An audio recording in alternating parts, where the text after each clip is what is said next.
મારો પરિચય, હું રામજી હીરજી મોતા, દેવપુરનો રહેવાસી, જૈન મહાજનનો જૂનો ટ્રસ્ટી છું.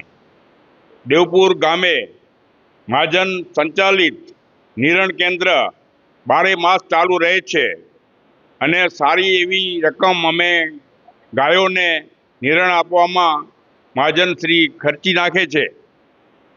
આ નિરણ કેન્દ્ર માટે જે માલનો સ્ટોક રાખવા માટે મહાજનશ્રીએ એક જબરજસ્ત સેટ બનાવ્યો હતો અને બનાવ્યો છે. એમાં દાતા પરિવારના સહયોગથી અમે સેટ બનાવ્યો છે, પણ અમે સરકારશ્રી પાસે ગ્રાન્ટની માંગણી કરી તો સરકારશ્રીએ એમાં અમને હકારાત્મક વલણ અપનાવ્યું હતું, અમને હા પાડી હતી અને તે છતાં અમે આ સેટ બનાવી લીધો અને તે પાછળ અમારી આ સેટ ઉપર સાંસદ સભ્યની ગ્રાન્ટની તકતી કોઈકે લગાડી ગયો છે. અમને ગ્રાન્ટ મળી નથી અને દાતા પરિવારના સહયોગથી અમે પૂરો સેટ કમ્પ્લીટ કર્યો છે.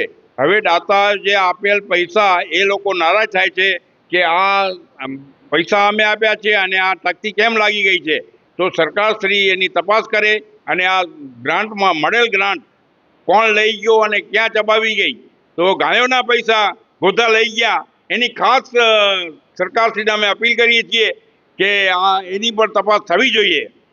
હું કચ્છ દેવપુર જૈન મહાજનનો પ્રમુખ નવીન કુંવરજી ગાલા.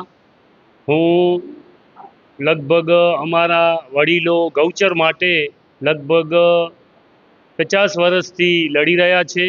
દેવપુરનું ગૌચર અધોગતિમાં પડ્યું છે અને દેવપુરનું ગૌચર જો અમારું નક્કી થઈ જાય, ગવર્મેન્ટના અધિકારી શ્રીઓએ, કલેક્ટર સાહેબ અને બધા રેવન્યુ ખાતાવાળા અને DILR ખાતાવાળા એ બધું ડિસ્કસ કરી અને 2006માં અમારું ગૌચર 320 એકર નક્કી થઈ ગયું છે. 320 એકરનું કાચો નકશો ગવર્મેન્ટશ્રીએ બનાવેલ છે, પણ સીટ બનાવી અને અમને સુપ્રત નથી થયું, એટલે અમારા ગૌચરનું કોઈ અમને સુરાગ મળતો નથી. અમારો ગૌચર કઈ બાજુ છે એવું નક્કી નથી થતું. તો ગવર્મેન્ટ શ્રીને અત્રેથી અરજી કરીએ છીએ કે અમારો ગૌચરની સીટ બનાવી આપે અમને.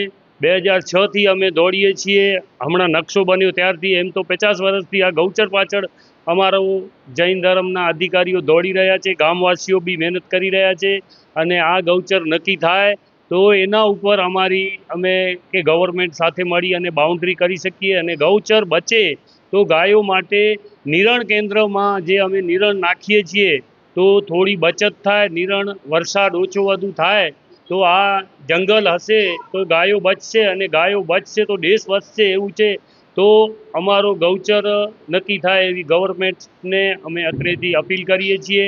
સંસદ સભ્ય વિનોદભાઈને પણ હું અત્રેથી અપીલ કરું છું. અમારા ધારાસભ્ય અનુરીતભાઈ દવેને પણ હું અપીલ કરું છું કે અમારા ગૌચર માટે થોડી આપ બી મહેનત કરો. સંસદ સભ્યને બી અમે રજૂઆત કરેલી છે અને અમારી જે ગાયો માટે જે સેટ બનાવ્યું છે એમાં સંસદ સભ્ય વિનોદભાઈ ચાવડા અમને હકારાત્મક વલણ અપનાવી અમને એમાં ગ્રાન્ટની હા પાડી હતી. 5 લાખ રૂપિયા ગ્રાન્ટ ફાળવી હતી, પણ અમને ગ્રાન્ટ હજી આજ દિવસ સુધી અમને મળી નથી.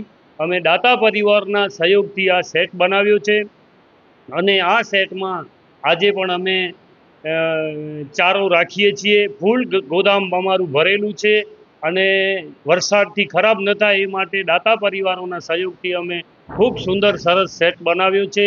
વિનોદભાઈને પણ હું અત્રેથી વિનંતી કરું છું કે આ પૈસા આપે ઉहाँથી ફાળવ્યા પણ અમને મળ્યા નથી ને અમારા સેટ ઉપર તકતી લાગેલી છે, તો એની આપ તપાસ કરાવો અને ગ્રાન્ટ ક્યાં ગઈ અને અમને નથી મળી તો એની આપ તપાસ કરાવો એવી અમારી નમ્ર વિનંતી છે. અમારા દાતા પરિવારો પણ મુંબઈથી જે પૈસા આપે છે એ લોકો પણ જે પૈસા આપીને સેટ બનાવ્યું છે એ લોકો પણ નારાજ થાય છે, તો લક્ષ રાખવા નમ્ર વિનંતી. જય જિનેન્દ્ર, જય હિન્દ, જય ભારત.